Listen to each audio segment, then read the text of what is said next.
बातमीला सत्याचा आधार म्हणजेच निर्भीड विचार।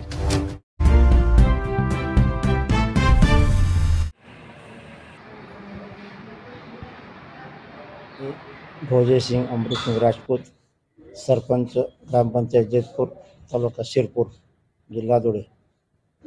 आज सकाळी 11:15च्या सुमारास शाळेच्या प्रांगणात ग्रामपंचायती विकास कामासाठी शाळेच्या आवारातील शौचालय बांधकाम व दुरुस्ती हे काम कारागिरांना दाखवत होतो। दाखवताना कारागिरांना सांगितलं हे काम आहे। गुरुजींना बोलवलं, तुम्ही सुपरविजन करून घ्या, चांगलं काम करून घ्या, चांगलं काम झालं पाहिजे, शाळेचं काम आहे। हे दाखवल्यानंतर आमचा रोजगार सेवक उपसरपंचाचा पती पितांबर गोडसे आला आणि तो मला सांगायला लागला की तुला काय काम द्यायचा अधिकार आहे, तू राजीनामा देऊन टाक, आम्ही काम करू देणार नाही। तो एवढ्यावर न थांबला, शिवीगाळ करायला लागला आणि माझ्यावर धावून आला। धावून आल्यानंतर त्याने पहिल्याने बेल्ट काढला आणि नंतर मला मी बेल्ट इसकराच्याकडनं परत त्याने गेट जवळ पळाला आणि तिथे तलवार लपवलेली होती। त्याने मॅनेतून तलवार काढली, डायरेक्ट माझ्या पोटाला लावली, तुझा मर्डर करून टाकू, मी तुला सोडणार नाही, आणि जर तुमचे कोणी मध्ये आले त्यांची आत्महत्या करून टाकू, असा दम देत होता।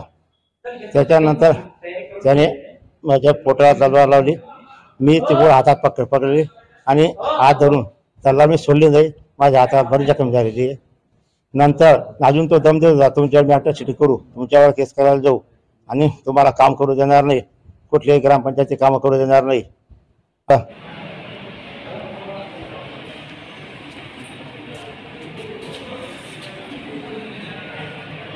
या घटनेच्या सरपंच महासेवा संघ शिरपूर तालुका यांच्याकडून जाहीर निषेध व्यक्त करण्यात आल्या असून संघटनेने तातडीने शिरपूर उपविभागीय अधिकारी व उपविभागीय पोलीस अधिकारी यांना तातडीने निवेदन देत हल्लेखोरावर कठोर कारवाईची मागणी केली आहे। यानंतर या शिष्टमंडळाने आमदार अमरीश भाई पटेल यांची देखील भेट घेऊन घटनेची माहिती दिली व तात्काळ कारवाईचे आदेश देण्यात यावे यासाठी विनंती केली। बातमीला सत्याचा आधार म्हणजेच निर्भीड विचार।